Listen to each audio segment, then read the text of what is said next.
Video show some of my workflow for photography. I'm going to start out with HDR since I think it's such an important part of photography today. It certainly has been for me, and I think it will be for anyone else getting into it. So the program is Photomatix Pro that's going to be using, and you click on File, Load Bracketed Photos, because you're going to have three. Um, typically you're going to have three, and some other cameras will go up to five. So the files I'm going to use are these three here. So you just select all three. You want to align the sources, because I did this handheld, so I want to align the sources. If you do it on a tripod, you don't need to align the sources. I'm going to crop the lined images. They'll come out a little bit off, so it'll just crop a tiny amount from each photo, whatever. I'm going to reduce the noise on the underexposed images and reduce chromatic aberrations, and I want it as shot as far as the white balance. And for me, I do everything in sRGB, including all the way up to the print process. So Adobe's going to try to change it over to Adobe 1998. Just keep an eye on it and keep forcing it back to sRGB, because it will that will definitely shift your color, and it'll be extremely noticeable. So it's going through the process here. It's these are three 20 megabyte files, and even though it's a pretty robust computer, it'll take a little while to generate the file.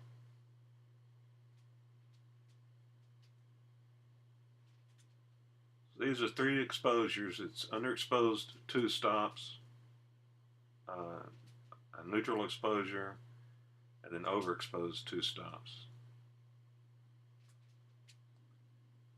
And you do that in auto exposure bracketing.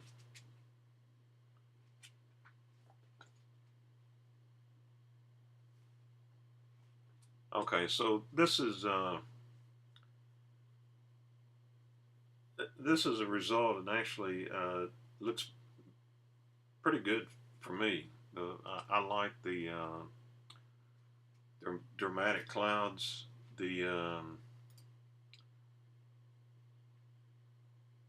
going to show you what this is what the medium photograph looked like before I did the HDR. It's got really pretty good detail on the barn and everything, but the clouds are practically non-existent. So with the 2 other exposures, you really get the clouds in there with using some of this saturation highlights. I'm going to keep these shadows smooth and clipping down both around 9. Saturation highlights. That's a pretty saturated shot, so kind of back off of that a little bit. Too much of a saturation, just it makes a picture look just really unbelievable. And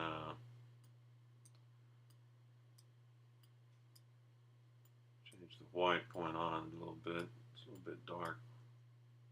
I'm going to watch areas like highlights, where you don't want any overexposed, blown out areas. Got a lighting adjustment where you can select. You can see now how it's kind of shifting the light around.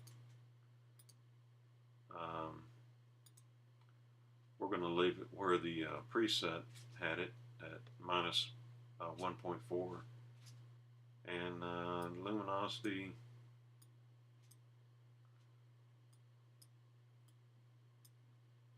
That looks pretty good to me. The color saturation is set at 53.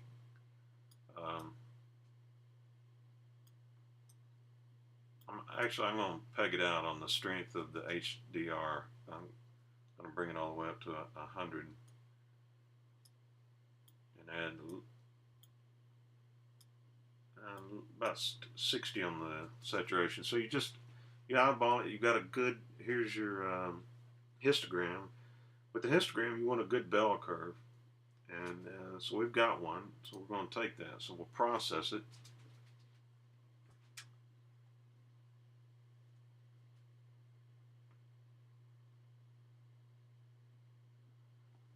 And it's got some other options to add some color and sharpening and stuff. I do that in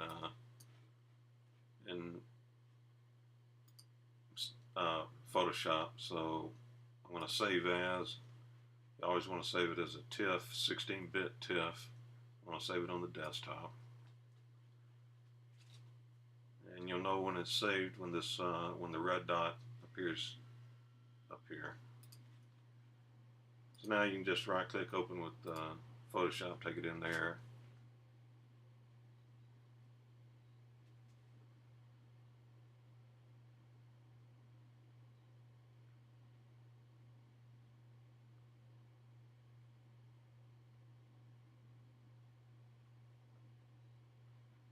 So since this is an HDR, there's really a host of things that we can do with it, but we can almost just leave it alone straight out of Photomatic if we wanted to.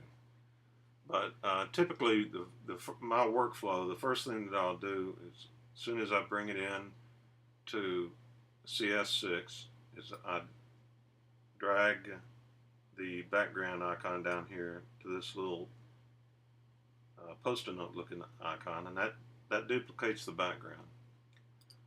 Then I'll select overlay or soft light to add another photograph on top of a photograph. Now I may not do that with this HDR because I just made it be too much, but you can see where it adds quite a bit of color and contrast, particularly contrast to the photograph. But I don't think that I'm going to use that technique on this particular photograph. What I am going to do though is go up here to Filter, Nicolab Color FX Pro 4, and take a look at some of the options there.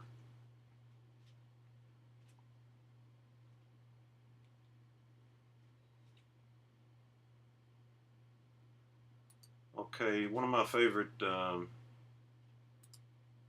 the many selections that they've got them all broken down into subcategories here, but one of the many different features is almost one of the first ones is the bicolor filter, and I almost always select cool and warm, and you can change that to, you can modify it within the program, so it's really just to your choosing. You know, kind of have to rely on your own eye. I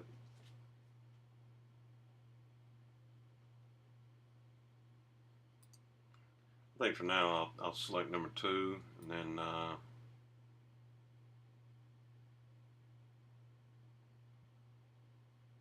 I'll bring the opacity up, the blend.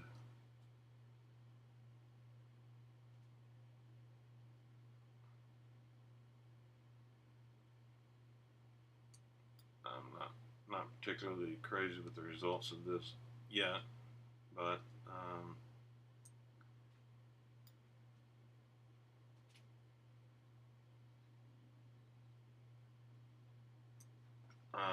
let's see here. So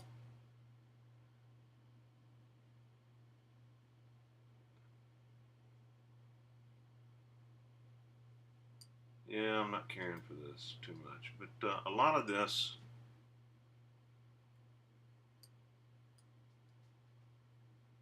is kind of trial and error. We'll take that, and you have to just add the filter. Um, but if you want to get some really dramatic results, I mean, this is one way of doing it. I mean, I'm adding another one of the filters on this.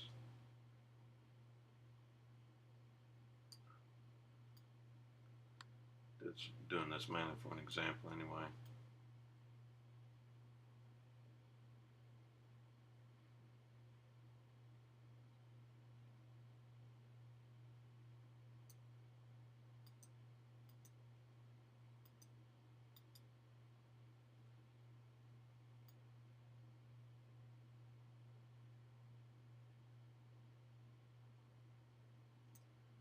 Alright, I'm going to take it like that. This is a terrific program. It's got a compare button. That's before and after. Um, you know, the possibilities are really infinite with this program.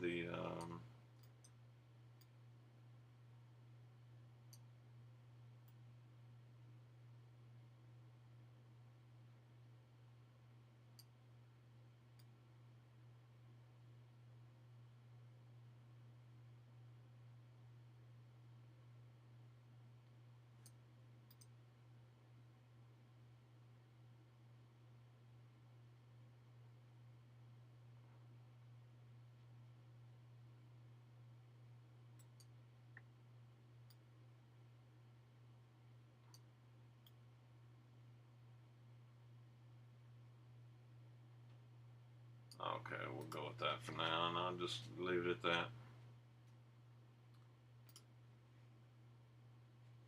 Yeah.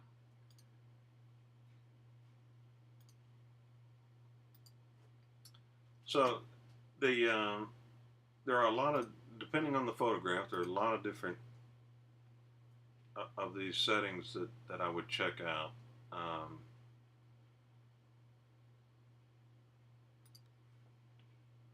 Particularly if it's a difficult photograph, which this one is not. It's not a difficult photograph, but I mean, I can tell that it's going to be pretty easy to work with, and you know, so um, there's a lot of this that I know that I won't need to use.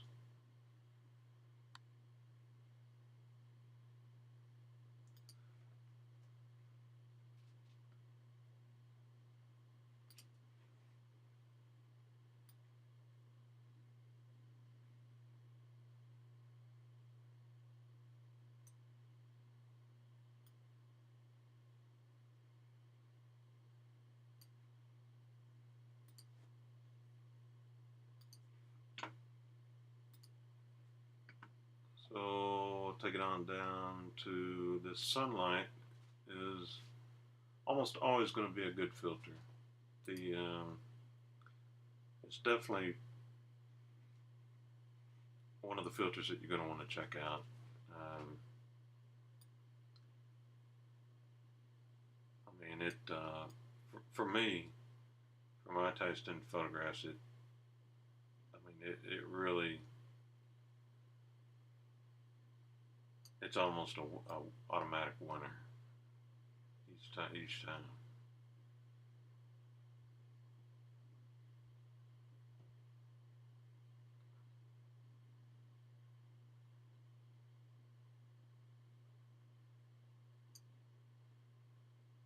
Okay, we'll back off the saturation a little bit.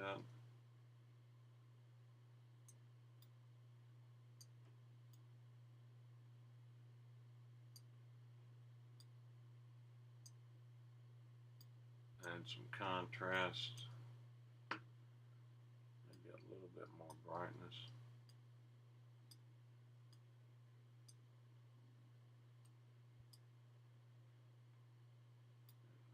Tad more saturation. This is when you get into the point where you can spend a lot of time working on a photograph.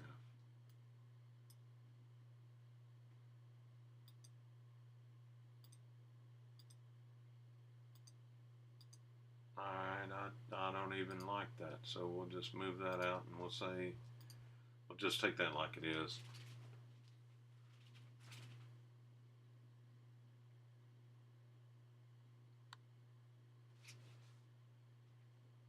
So here's the photograph after Photomatics before we took it into the Nik software.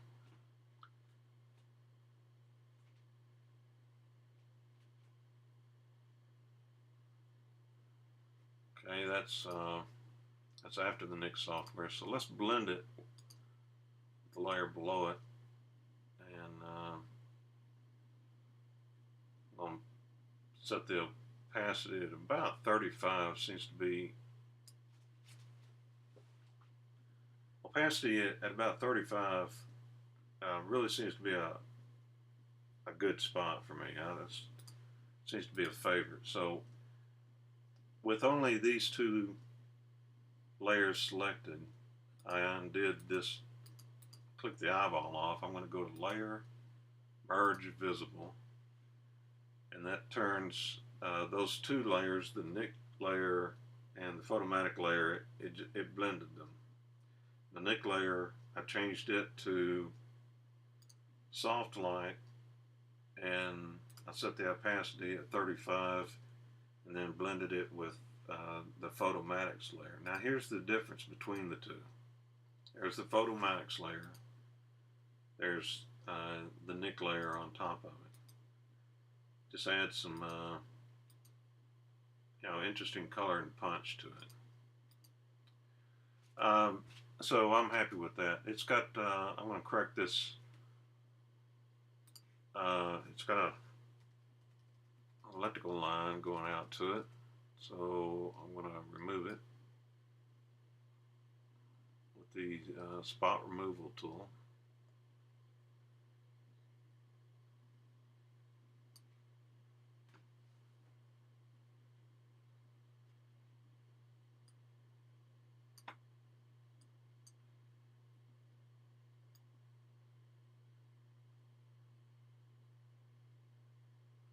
And you want to make the when you're using this spot removal tool, you want the brush. You can adjust the brush by hitting the bracket key, but you want the brush to be as small as possible. If you use a larger brush, you're going to notice that it's going to distort your clouds. So I'm just going to delete the background layer on this. I'm done with it. I'm going to flatten the image. File, save as. Still want to keep it as a TIFF. And down here you want to make sure sRGB also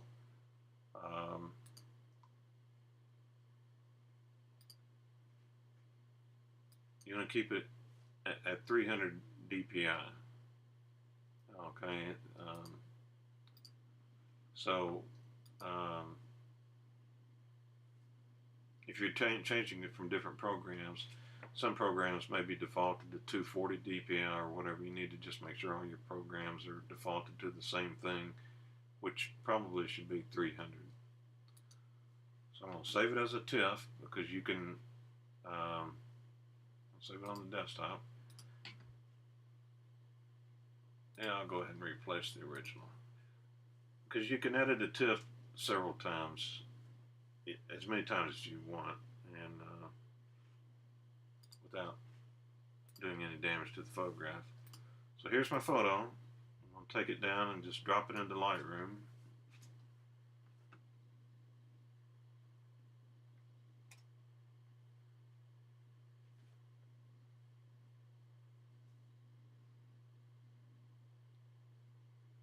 This file is probably about 150 megabytes right now.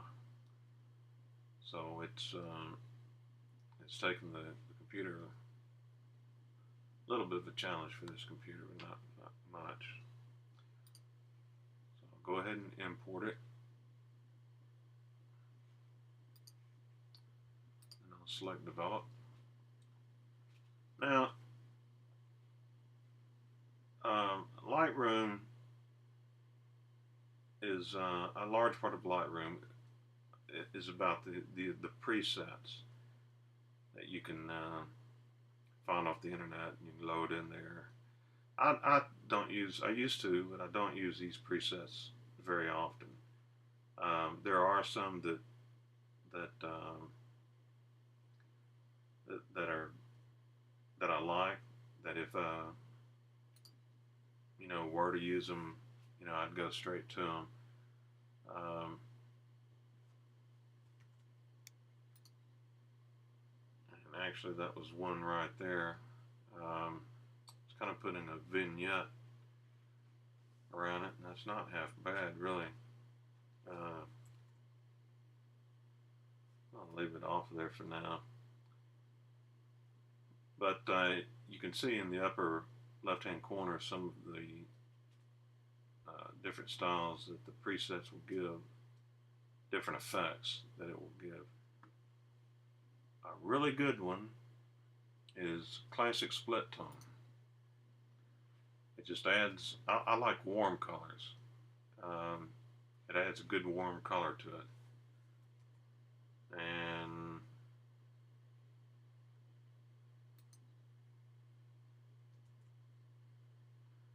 yeah, I might take that. And I also might take the Faithful Canyon. Kind of like that. So, and you can back off the vignetting that he's put in there. That's a little bit much. The highlights and shadows, a lot of times,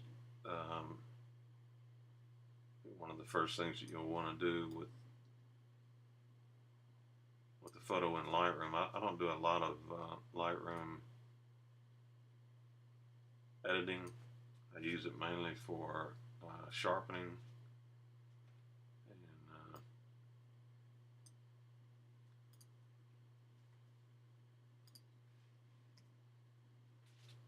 and reducing the noise. This does seem to be a little bit saturated still. So that's a tad undersaturated. Saturation just ruins a photograph for some photographer, for really old timer photographers. I mean, if you oversaturate something, they really don't care for that at all. Try to get it as close as I can. The clouds are really extremely dramatic, but that's part of the appeal of this photograph. On the sharpening, the two magic numbers on this are 50 for portraits, 70 for landscape. So let's say I want to set it 70 for the landscape. The masking on a Macintosh, you hold down on the option button, and you can see the let's see here, the dark areas are what will be protected. The lighter areas are what will be sharpened. So I don't want the sky to be sharpened. I want the barn and the grass to be sharpened. So I'm going to mask it to about that point. What that prevents doing, that prevents, see some of the noise in the sky, that prevents some of it. And you can also see some of the ghosting. The wind was blowing a little bit, and so for these leaves, we've got some ghosting going on, where the one leaf, the leaves were moving around a little bit. My noise is on. I don't know why, but I seem to always choose 24. So that's about where I want this barn. That's a finished photograph for me. And So at this point, I'll just file export, and I want to export this to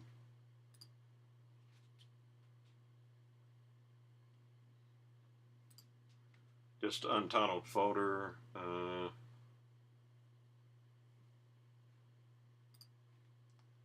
And we'll leave the file name and sequence is fine. It'll just put the same file name and it'll add a 1 to it. You want to save it as a TIFF sRGB 16-bit 300 resolution. Don't resize it, don't sharpen it on the TIFF. Just leave it all as it was on your computer.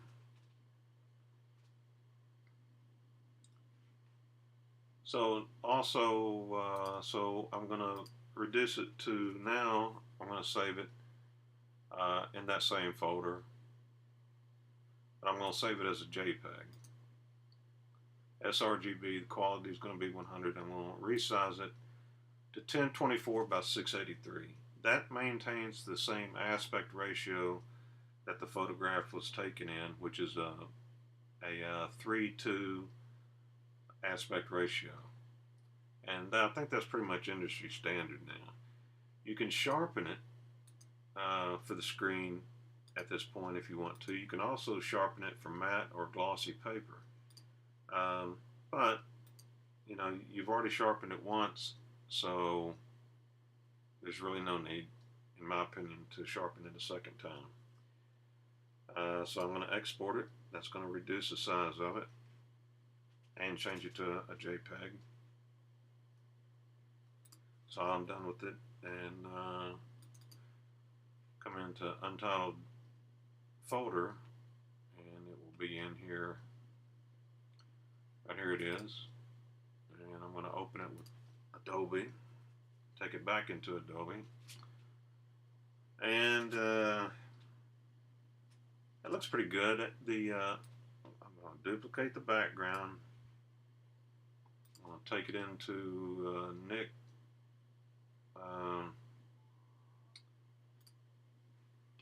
Not sure how you pronounce that. The name of it's the brightening program. Let's see, brighten it up a tad.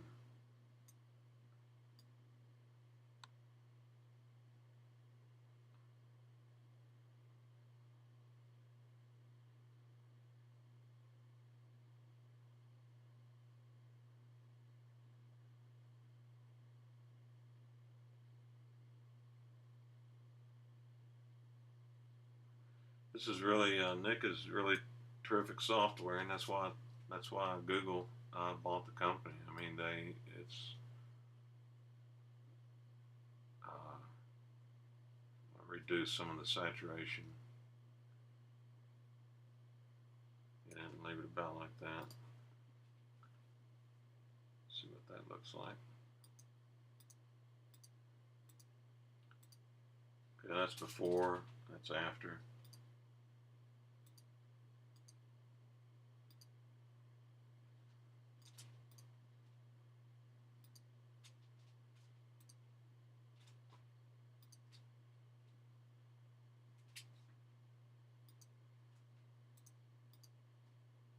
All right, I like the clouds in the before.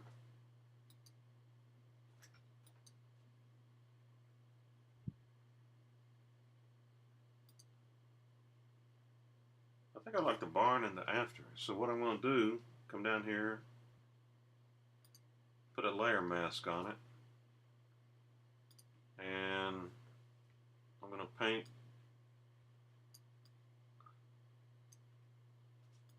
come up here to history. Up here at history, you can undo. So let's see here. So I want those clouds, and I want that barn. All right, so I'm going to erase the clouds can see that in that layer mask. I've got it set to about 51 opacity, and it's really not critical about the barn. I just like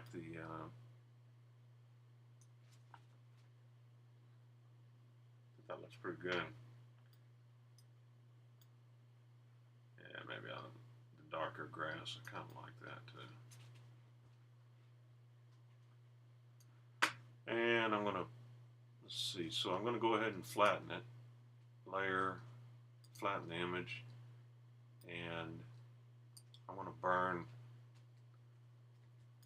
just down, just burn a little bit of the barn down there. Just burn a little bit.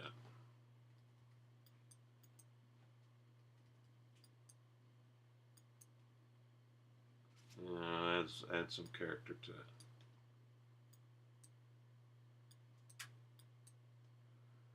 Yeah, I didn't care for those, so I'm going to take those out.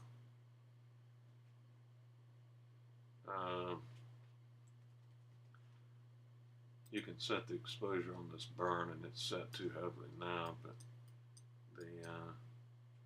that's a bit much there as well.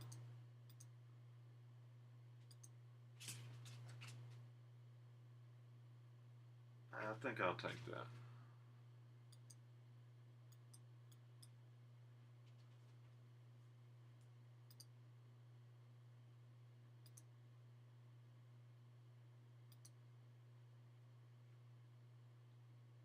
Okay, so I just removed about 8 different levels through this history up here at the very top. Okay, and you can remove different things. You know, it will go all the way back to the very beginning if you wanted to, which is really terrific. Let's see here.